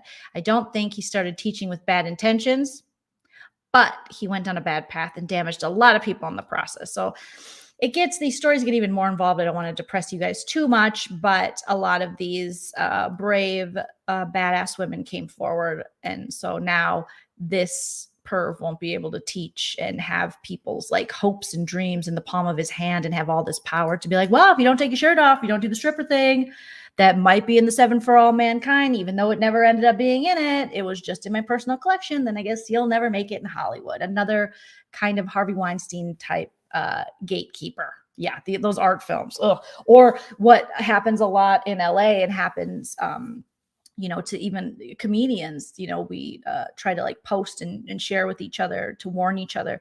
There's a lot of men photographers who want to film or photograph females. Whenever a guy says, "I'm looking for a female," red flag. Are you looking for a woman? Or people who identify as women? Just the female thing, like, oh, female, just red flag out the gate. Okay. And they want to, they'll go, "Oh, I'll do your photographs." And a lot of times it's either really cheap or they'll do it for free. They're going to build their portfolio. But then you go to these shoots and then they kind of get comfortable and, oh, have a drink. And, oh, well, what if we try like artsy photos? It's always art. It's like, do you know what art is? I don't remember Vincent van Gogh drawing tits everywhere. Okay. Oh, cut your ear off and get out of here, sir. So then they all of a sudden you're naked and you're like, it's weird. Okay. So there's a lot of guys out there, or if you won't do it, then they get mad. So like, oh, I'm taking time out of my day to take pictures of you and you're a nobody. I can't see a little areola. And you're like, no, you weirdo. You can't. So it's very sketch. Okay. So anytime anyone says this is for art, no, it just means they're not going to pay you and they're going to exploit you. Okay, which I guess is kind of artist-like, but I digress. Okay, so James Franco, back to this Amber Heard and James Franco. Let me see if I have the video. I think I uploaded it. Yeah, or did I have it yesterday? So there is a clip of them on the elevator. So today's testimony and today's trial, they showed Johnny Depp in the elevator. And that's what they asked Alejandro about. And that's what they were asking, maybe only Alejandro about Johnny Depp. And they put the video of him getting in with 2 of his associates to see after this May 21st, 2016 incident did he seem fired up? How did he feel? He did like take his jacket off on the elevator and he had a hat on and a bunch of Johnny Depp jewelry, but it was hard to tell. I couldn't really take much from that, but I think they were looking for maybe if he was acting aggressively in the elevator. Okay, so here is the James Franco elevator scene from Sky News. So there's no sound, so we don't got to worry about that. And let me just share my screen. Okay, here we go. So they did a movie together. Remember, Johnny Depp was very jelly. He was peanut butter and jelly. He was like, Billy Bob Thornton and James Franco, you're doing it with them. So that's James Franco's head. So this is them. There's Amber. This is going to the penthouse, getting on the elevator. I don't know where Johnny is at this point. There they go. There's James, old pervy James Franco, do my art video. And then she's like, oh, and then back up because they know the camera's in the corner, but they're very close together. And then he rests his head seemingly kind of near her shoulder, like hovers over it, and now it's on her shoulder. Sketchy. Yucky. Super yucky. I wonder when I don't know exactly when this was, but yeah. So, I mean, maybe, his worry about James Franco, doesn't seem so unfounded anymore when we get this footage of James Franco, who was her co-star, going into the elevator. Sorry, I have a hair fall on my face. Oh my God, it's like the most annoying thing ever. Okay. And they're kind of cuddling up. So, Amber. And now I was hoping I had the body cam footage, but I'm not seeing it. And this is so, like I said, the initial police that came, that testified yesterday, the woman that testified that Elaine just questioned her regarding, what did you see? Why didn't you take down a report? Why didn't you ask more questions? Why didn't you have your notebook out? And she was like, she didn't, Amber Heard nor her friends wanted to give us any information. So we gave her a card, so if she wants to call later, she can. But according to that LAPD officer, she said it didn't look like a domestic violence situation to her. Okay. And then there was another, I don't know if it was a separate call or if it was just like another officer responding. And these officers actually had body cam footage. And so they played that today. Let me find the appropriate folder that I have here. And it really didn't tell us much more other than they also said they did not really see anything that stuck out to them, and that they did the job that they should have done, which is, according to them, which is to go check out the apartment, talk to some of the people. They talked to maybe it was Rocky's husband, one of the guys from the penthouses. They went in, they talked to Amber and some of her friends who were sitting on the couch. They just checked on things and then they left. But I think Elaine is trying to, make the case that they did not do everything they should do for DV calls, where the LAPD is saying, we didn't think this was a DV call. Elaine's like, but how do you know? And shouldn't you still, like the first officer on the scene who didn't have body cam footage, shouldn't you have made a more thorough report about this? What if she did call later? You didn't have everything written down that you should have written down. So that was, their argument with the police. And yesterday I did like that officer because she was just like, well, I mean, nobody wants to talk to us. Nobody likes us.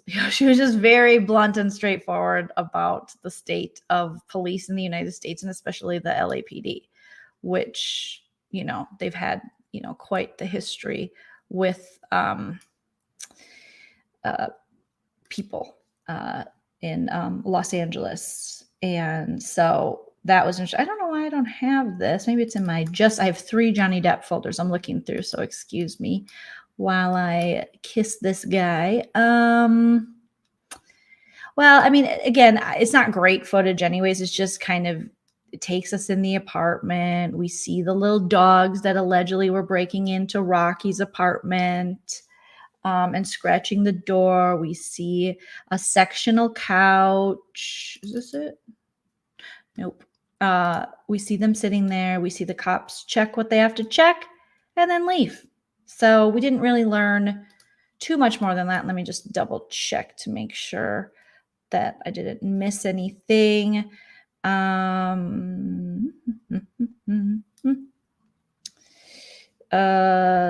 Again, all of the witnesses testified today that they had not seen or heard abuse from Depp to Heard.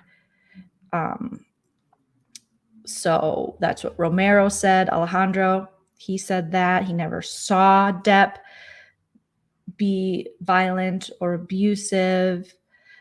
He said, if I would have seen something like that, I would have said something. If I would have seen her face, have injury to it or be swollen, I would have done something. I would have said something, but I didn't see that. The officers as well were like, no, we don't know what kind of makeup she wears. Just like Alejandro, just like the officer yesterday, we don't know. I don't know what concealer is. I don't know if she was wearing it. We have no idea. They showed the elevator footage, like I said, of Johnny Depp entering the elevator with his security guards following whatever the heck happened the evening of May 21st, 2016. And all we really saw was Depp pacing and taking off his jacket. Then, my favorite was when the judge, she does say that she had never experienced, I put it in my shorts because she said that sounded bad. I put it in my shorts. She said that she had never experienced something like Alejandro's testimony before. So I'm trying to post some more shorts from this trial because there's just some little things. Let me just play that one in case you guys didn't see it, and we'll kind of start wrapping up for the night. Even though so much of this, I feel like I could just talk to you guys about all night. Okay.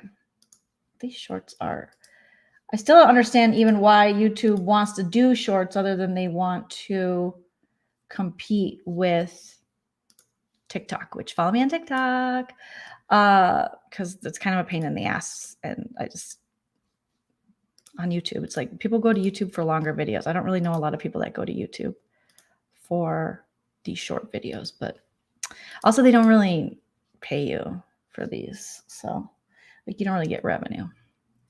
All right. I don't even know where to play it from. No. Okay, we'll just play here. That you testified truthfully in all of these occasions. Did you testify truthfully to everything that you testified in response to my questions today? That's correct. All right. I did. It's a good time to break for lunch.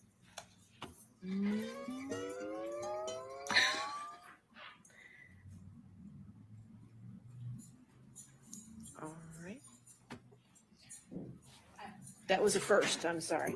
I will say, Your Honor, that is the most bizarre episode. Okay. All right. I've just never seen that before. I've seen a lot of things. I've just never seen that. Driving that. Yeah, that did it. So yes, the judge was like, that's my first time. I've never seen somebody drive and vape and be a witness. But again, we've never had a global pandemic in our lifetime. So there you go. And it's already like, that's not even the weirdest thing that has occurred in this trial.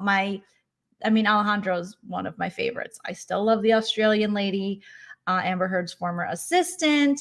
And obviously this is going to go down as one of the best moments, is the objection that Rottenboner did on himself. Told me he sustained an injury on one of his fingers. Objection, hearsay. Wait, you asked the question. Oh, Next question. okay. You said he sustained an injury. But you asked the question. Objection, hearsay. That was me. Oh, objection. I said it. Objection. I want to talk longer. Rottenboner. He's never going to live that shit down. It's hilarious. That one was hilarious. So yeah, I don't even think we really have to look at the body cam footage, probably because I can't find it, but also it wasn't really that great. Excuse me. And the officers said they can't say that Heard was a victim of DV. So they had Officer Gatlin said he did not observe any injuries on Heard and said she refused to give a statement, just like what the officers said yesterday in their testimony. When asked if he examined Heard in the light, according to Newsweek, Gatlin said he did not. He also said he did not ask her if she was injured. Based on our investigation, it appeared as if she was not a domestic violence victim, he said, based on her refusing to give any statement on what occurred. At the time, we did not observe any visible, verifiable injuries to her. He said everyone in the penthouse said the other officers who responded to the call conducted an investigation.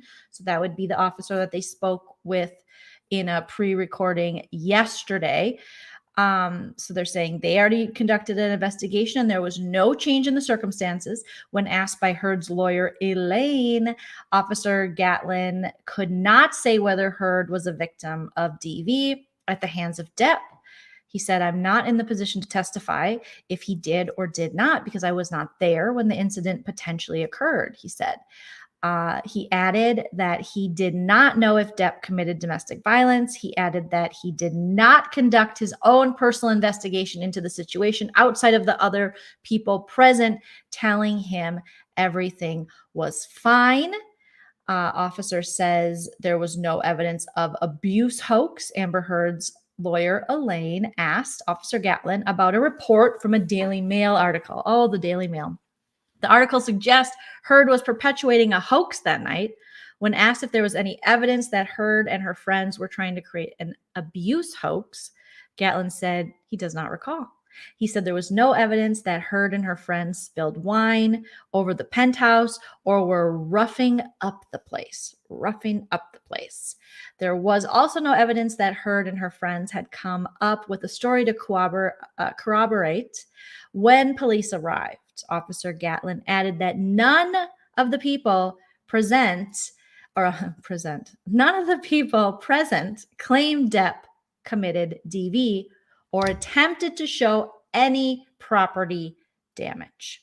So, oh, they have a little bit of the body cam footage. So let me just share that over here. I am getting tired that I'm not pronouncing things correctly. Okay, so here is a clip of the body cam. Thank you, Newsweek, for having this so that we can provide fair use commentary. So here is one of the officers that they're speaking with, Officer Gatlin, and they're saying, show us your body cam footage. And here we are. I wonder if I have the audio, because this one does have audio. Let me make sure I'm sharing that with you guys so you can hear it. Yes, share audio. Hi, Tilly. Tilly's like, all right, Mom. It is. She's, look at her. She's laying it down. Oh, you sweet girl. You sweet Pressy. You sweet. She's like, time for bed. Let's go. All right. Add to the stream. Here we go. You guys have somebody come out here earlier? Yes, we did. Okay. I can't remember their names offhand. We have the card inside. Diane, maybe? Yeah, we got another call. I don't know if it's related to the same call from earlier or if somebody called again. Probably. We just see the check. One of you guys know someone in New York or something? Yeah, she probably called twice. Okay. Yeah. You just talk to your wife just to make sure it's not my wife. Or, okay. Different conversation. Oh, okay. Yeah.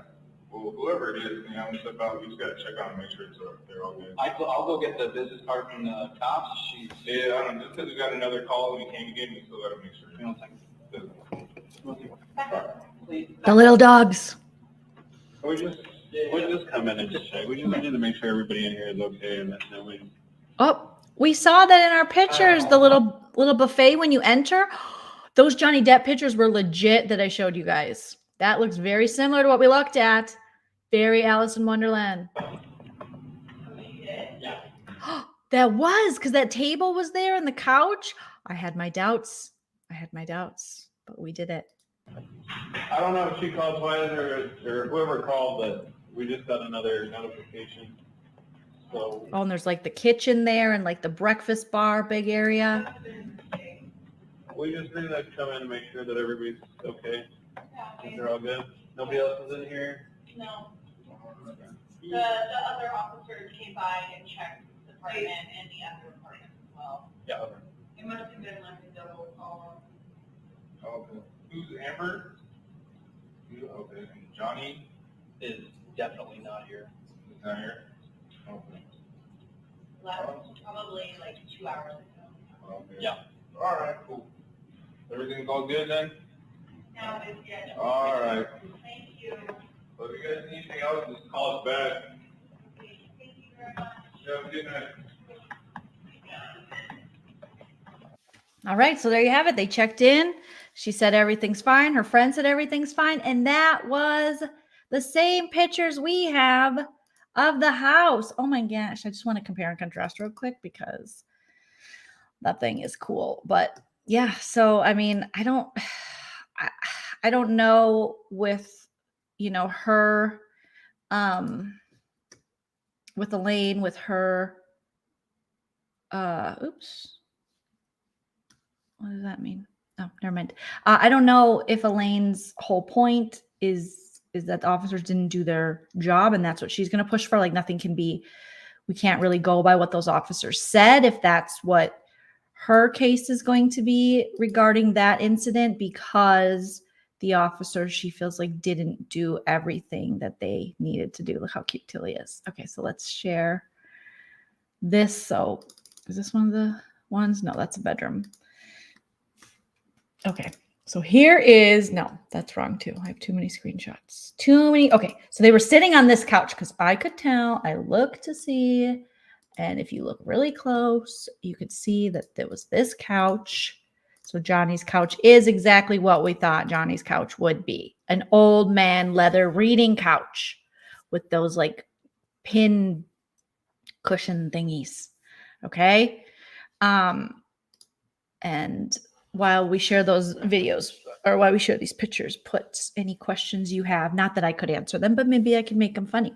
What is this case even about? Is anyone winning yet? I would say Johnny Depp is winning in the court of public opinion, just in my opinion of just a person.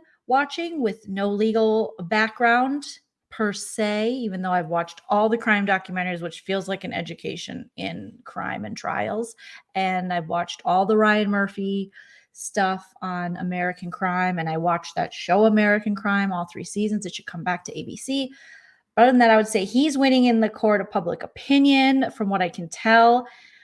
I think watching the lawyers, like watching Legal Bites channel, watching Emily D. Baker, defamation is very hard to prove. And I've been told that by lawyers as well. When people, defame you on the internet, it's a hard trial. It's expensive. It can take a long time. Now, these two are very rich, so they can put all the money in. I mean, she's not super rich, but he definitely is very, very well. He's got his own issues too with money.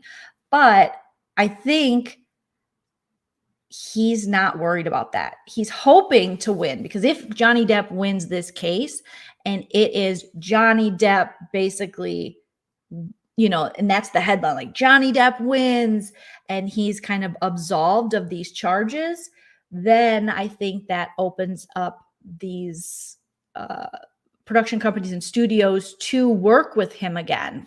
Oh, Tilly, thanks you, Carol. They say, beautiful kitty, Joleen. So that opens them up to like work with him again and not have to worry about, public backlash. But I think just winning in the court of public opinion, if they see like these studios, all they care about is they just want money, and they're going to. So what his agent was saying is correct. Like this kind of stuff, if no one's talking about it, no one's pushing for it. If there wasn't an op-ed, and let's say there are, abusive actors out there, there's tons of abusive actors and actresses who have worked despite allegations out there. But since this got so much media attention and it happened during Me Too, they had to pull back, not out of good faith, out of the fact that they don't want people to boycott. They don't want the bad press, like brands, corporations, things like that, studios, they'll pull out of shit, not because of any kind of moral standing, but because they're afraid of the public backlash and the scandal. Now you do have some production companies and some reality shows like 90 Day Fiance, they love a scandal because that just brings the viewers. Love After Lockup, production company that makes that, they're like, hell yeah, do whatever you want, because that'll just bring people to watch the show. But that would free up the studios to again work with him and work with him freely. So I think either way, depending on, granted, we haven't heard Amber Heard's testimony. We haven't heard from her yet, but it is kind of looking like people are very much siding with Johnny Depp at this point. So I think, just like what he said in the beginning, I have lost nothing more than everything, or however he said it. Basically, he lost everything. And so now he's just trying to dig his way back up. And he says he wants to tell his truth, which he says is the truth.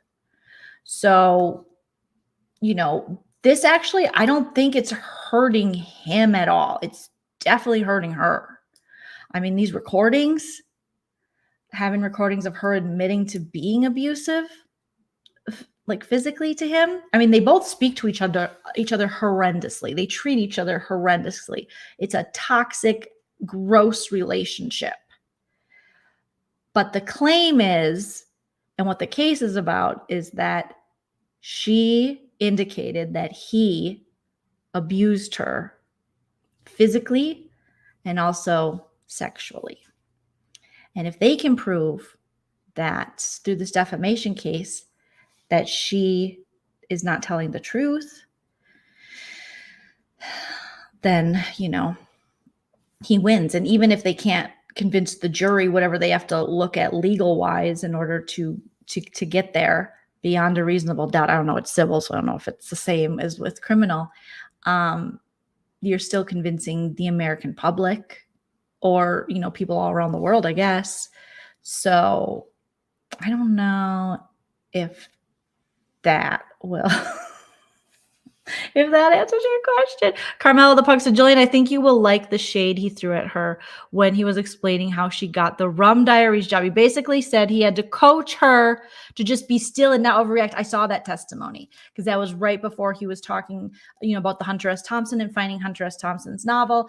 And then Hunter S. Thompson saying, I think he met with her like 5 times and he wasn't sure. And then when she got the role, yes, he then said that just be, don't act so much, just be, because Johnny Depp's main, his team and he himself are saying they are describing Amber Heard as someone who just wants fame. It's a total generational gap thing as well, because you have boomer Johnny Depp and you have millennial Amber Heard. And this is why boomers and millennials, most of them probably shouldn't be in romantic relationships. It should just be parental. Because this generation gap is so big. Just you hear the terms and the way Johnny Depp speaks versus the way Amber Heard speaks, the way Johnny Depp and that generation of old Gen Xers and young boomers speak about celebrity and wanting, back in the day, it was a whole different beast for LA and Hollywood. You did not want to be on TV. If you were on TV, you wanted to get off TV and into the movies. You wanted to do indie films. You wanted to be regarded as a good actor. You would never do a reality type television show. And those started coming up with The Real World, in the 90s and that, and then started popping off, in the 2000s. And now reality shows are like basically just as some of them lucrative, if not more than a lot of television gigs. And you can come out of reality and do movies and television.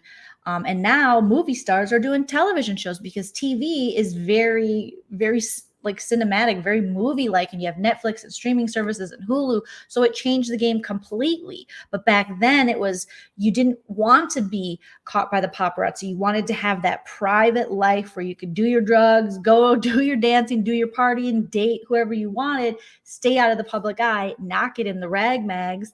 But then with the, social media and reality TV boom, it just became, you need to be seen. Now if you are an artist, if you are an actor, a singer, a comedian, this or that, people ask me, do you like being on social media? Not really. I would prefer not to be as active on social media as I am. But if you don't have a social media presence, they look at your follower count. Even when you're getting representation, even when you're applying to shit, they want to know. Now it is all about that influence. Now there's a whole job about influencers. So Johnny Depp, when he came up, that was like considered a sellout and gross. And he's like guitar and let's do MDMA, but let's not tell anybody. And Amber Heard is like, let's do MDMA and tell everybody, and let's record everything we do. Where Johnny Depp, we didn't really know a lot about his previous relationships, other than what, the Daily Mail would report, but they didn't really sit down and talk about it. His relationship with the mother of his children, Vanessa, that he had for 14 years and they never got married. We didn't know much about it. Even when they broke up, we didn't know a lot about it. And it seems like he tried to do with Vanessa what he kind of tried to do with Amber, which was, let's just tell the public we're fine. We love each other and we're parting. And being somewhat civil, even if that wasn't necessarily the case, let's just tell them that, because we hear Johnny Depp in recording saying, I can't get you out of the hole you're in now with all this going public. You never, Winona Ryder, you didn't leak stuff back then. Now you leak everything, because everything is unfortunately a moment for publicity and having your face seen, and it raises your follower count, and can be just as lucrative to be infamous. And if you don't care, there's tons of people out there who are like, I love my haters. They make me relevant. And I would rather never be, but I'm also 42, but I'd also rather never be known for anything than just have people mostly hate me. That would feel horrible if I was just this infamous character and people were like, oh yeah, she's just a dumb bitch. But she has 1 million followers. That just wouldn't feel good. But it's probably my age, that I didn't necessarily grow up in that. It must be hard to watch 2 rich white people fighting to still be rich. It's not even like this is a criminal trial. It is. It's just rich people fighting about more money. It is a lot of privilege going on here. Yes, chronic cat, exactly. That's why we love these little characters that pop up. And I don't mean little like they're less than. I just mean that they're just a small part of the story, you know. Like Alejandro was so over it because he's got to freaking work. He's got to live a life. And he's got to figure out how he's going to have health insurance. So I'm sorry, you two writing each other shitty love letters and sharing a journal in blood is not paying his bills. It's a whole panic-hooking out there still. You know, COVID is still around, so they don't care. Leticia says, Amber's demeanor in court reminds me of Psycho movie scene of Anthony Perkins not hurting the fly. I'm trying to remember that scene. Oh my gosh. You're wondering what Amber's writing in her notebook. I don't know. I didn't know Johnny Depp was sketching until I saw a Newsweek article today and they posted the pictures. I assume she's writing all the times for her attorneys on cross, giving them ideas, saying, you know, this is what I think. I don't know. Maybe she's writing, you shall not pass. Okay. Let's see. Aren't most of the recordings of her? Yes. She, I believe, started the recordings. Then he started to do them as well. Yes, I think you're right, Natasha. I think he wants people to know it wasn't everything she was claiming it to be. Because I think the picture we'll get in the end. And again, I'm going to kind of wait to hear till the trial is done and look at it like a jury, even though you're not supposed to be looking at stuff online. But you cannot tell me those jurors are not looking at stuff online. You can't tell me everyone in that case is looking at shit online. This is a world now where none of us know how to exist without our phones constantly. I wish we could go back, part of me, and erase that part of our brain that just has this thing with us all the time.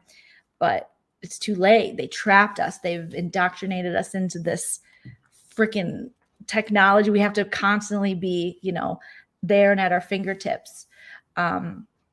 But yes, I think that I think what we're finding out is she was so much more an abusive party than she let on. She had, from her story, it was like she was just the one that was the victim, and there was no back and there was nothing.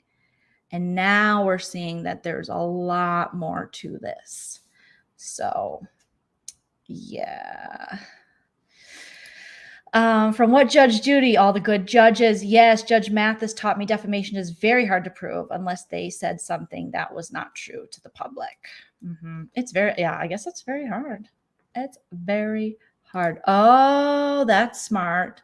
Apparently the lawyers tell their clients to write to avoid making facial, because there's been times she's done facial expressions and those have been picked apart, and the jury will pick up on that stuff. So come on, they say she is worth $9 million and $7 million of that is his money. He's supposed to give. That's the thing. How did this money, why did she say it was going to go to, I want to hear from her. Why did you say it was going to go to these two charities, the ACLU and I think the Children's Hospital of Los Angeles, and then you weren't giving it to them? What's the backstory on that? Was that just a blatant lie? Were you getting around to it? How long did you have the money before? Well, you know, and then when Johnny wrote it directly to them, like, I want to find out more. Yeah, Depp is doing, Carol, he's doing little doodles. I do doodle. You do doodle too. I had the little thing of him, or a screenshot of him doodling.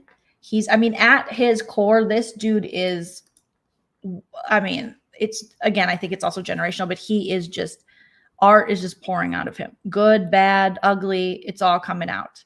He's almost that stereotypical annoying LA artist where they're just like, just I live and breathe art. But I think that's really him. Amber Heard, I don't know. I don't know if, I'm not sure if she's always had this want to be this actor or something, because Johnny Depp's was, I always wanted to do music.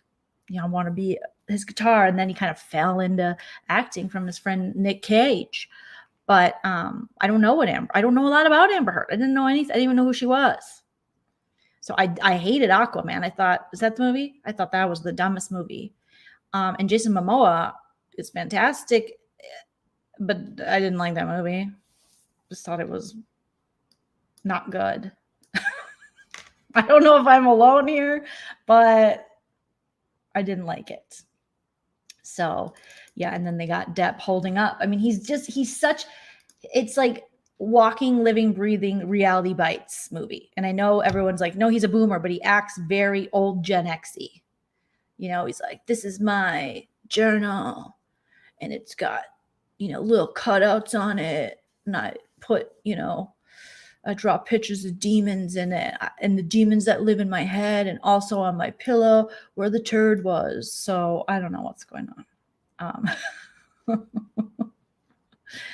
I'm pretty sure she kept it because she didn't give it to I don't know what she did with it, but she's countersuing for 100 million for damages and he's suing for 50 million. I don't think she has 50 million to give him. And I don't think he expects 50 million. It's like he just wants to clear his name. And as far as she goes, she definitely wants to now clear her name because now people are looking at her very differently. Very differently. So we learned a lot tonight. We hit 2 hours. I got to get going, you guys, because I do have to sleep. I'm just telling you, this day job is getting in the way of my Johnny Depp trial because today, you know, I had stuff to do at work, so I had to wait and watch the trial later in the day and put my little videos together. So I might be doing a little later lives for the next couple days because, man, my work is not paying me to watch Johnny Depp, and I wish they were.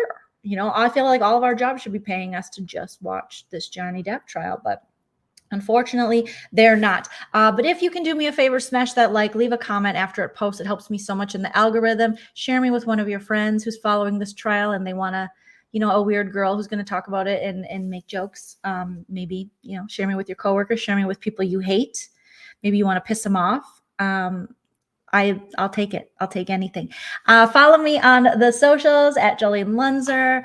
And thank you for all your support, you guys. And I'll be back tomorrow night to cover day 11. I think tomorrow is day 11 of this crazy, crazy trial. You guys are so fun. I appreciate you. And take care of yourselves. And remember to enjoy yourself. It's later than you think. Bye. If you like what you see.